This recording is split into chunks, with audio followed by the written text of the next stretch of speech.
ಪಾಠು. ಓಂ ಉತ್ತರಾಖಂಡ ಸ್ವಾಮಿಗಳಿಗೆ ಜಯವಾಗಲಿ. ಓಂ ಪದ್ಮನಾಭಾನಂದ ಸ್ವಾಮಿಗಳಿಗೆ ಜಯವಾಗಲಿ. ಓಂ ಮಲ್ಲನಾಥಾನಂದ ಸ್ವಾಮಿಗಳಿಗೆ ಜಯವಾಗಲಿ. ಓಂ ಕೊಳಕ ಕುಂಬಳಕಾಯ ನಮಃ. ಓಂ ಹುಡುಗ ಅವರೆಕಾಯ ನಮಃ. ಓಂ ಹ್ರೀಂ ಶ್ರೀಂ. ಹೇಳು ಮಗನ ಹೇಳು, ಏನು ನಿನ್ನ ಸಮಸ್ಯೆ? ಯಪ್ಪ ನನ್ನ ಮಗನ ಜ್ವರ ಬಾಳ ಬಂದವ್ರಿ, ಏನಾರ ಮಾಡಿ ಕಡಿಮೆ ಮಾಡಿ. ಓಂ ಅಕಟಕಟ ಕಂಠಪ್ಪಜ್ಜಾಯ ನಮಃ. ಓಂ ಗುಡುಗುಡು ಗುಂಡ ಕಲ್ಲೇಶ್ವರಾಯ ನಮಃ. ಓಂ ಶ್ರೀ ಶ್ರೀ ಶ್ರೀ ಅವಲಪ್ಪ ಮಹಾರಾಜರಾಯ ನಮಃ. ಮಗನೇ, ನೀನು ಅಷ್ಟದಿಕ್ಪಾಲರಿಗೆ ಶಾಂತಿ ಪೂಜೆಯನ್ನು ನೆರವೇರಿಸಿಕೊಡಬೇಕು. ಶಾಂತಿ ಪೂಜೆ ಅಂದ್ರೆ ಏನ್ ಮಾಡಬೇಕ್ರಿ? ನನ್ನ ಶಿಷ್ಯಂದ್ರಿಗೆ ಕೇಳ್ರಿ, ಎಲ್ಲ ಹೇಳ್ತಾರೆ.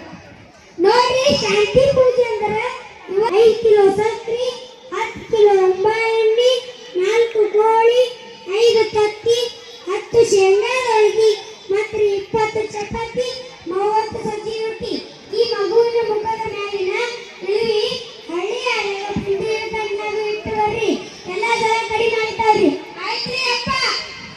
ಶಿಷ್ಯಂದ್ರಿಗೆ ಅವ್ರಿಗೆ ಎಲ್ಲ ಸಾಮಾನು ಇಟ್ಟು ಬಂದು ಕೂಡಲೇ ನೀವು ಎತ್ಕೊಂಬರ್ರಿ.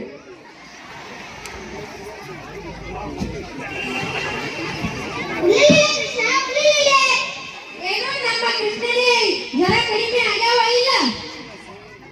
ಜ್ವರ ಬಹಳ ಬಂದವ, ನಮ್ಮ ಕೂಸ ಯಾಕೋ ಗಾಬರಿ ಮಾಡಕತ್ತೈತ್ರಿ. ಲಘು ನಡಿ ದವಾಖಾನೆಗೆ ಹೋಗೋಣ.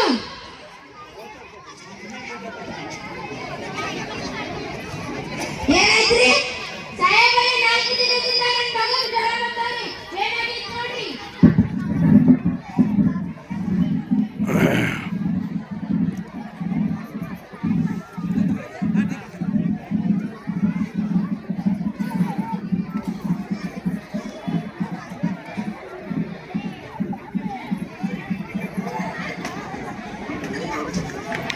ನೀವು ಆದಷ್ಟು ಬೇಗನೆ ನಿಮ್ಮ ಮಗುನ ದವಾಖಾನೆ ಕರ್ಕೊಂಡ್ಬರ್ಬೇಕಾಗಿತ್ರಿ. ನಿಮ್ಮ ಮಗನಿಗೆ ಡೆಂಗ್ಯೂ ಆಗೈತ್ರಿ, ಜ್ವರ ಮೆದುಳಿಗೆ ಹೇಳಿ. ನೀನೇನು ಮಾಡಕ್ ಬರಲ್ರಿ. ಐ ಆಮ್ ಸೋ ಸಾರಿ.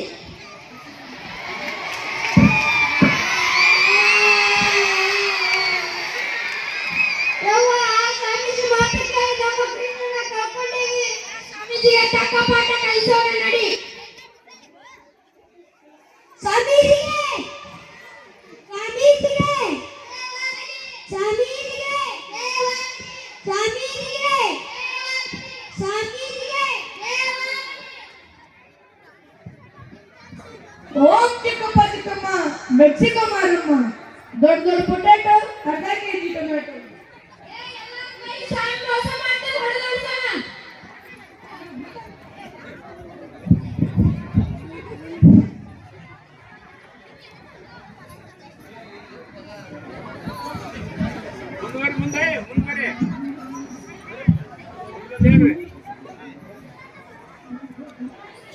ಮಂತ್ರವನ್ನು ಎಂದು ನಂಬಬೇಡ್ರಿ ಮತ್ತು ಅದರಿಂದ ದೂರವಿರಿ. ನನ್ನ ಶಬ್ದ ನಿರ್ಮಲವನ್ನು ಎಲ್ಲರೂ ಪಾಲನೆ ಮಾಡಿರಿ. ತಮಗೆ ಅಥವಾ ತಮ್ಮ ಕುಟುಂಬಕ್ಕೆ ಆರೋಗ್ಯ ಹಾಳಾದರೆ ಆಸ್ಪತ್ರೆಗೆ ಹೋಗಿ ತೋರಿಸಿ.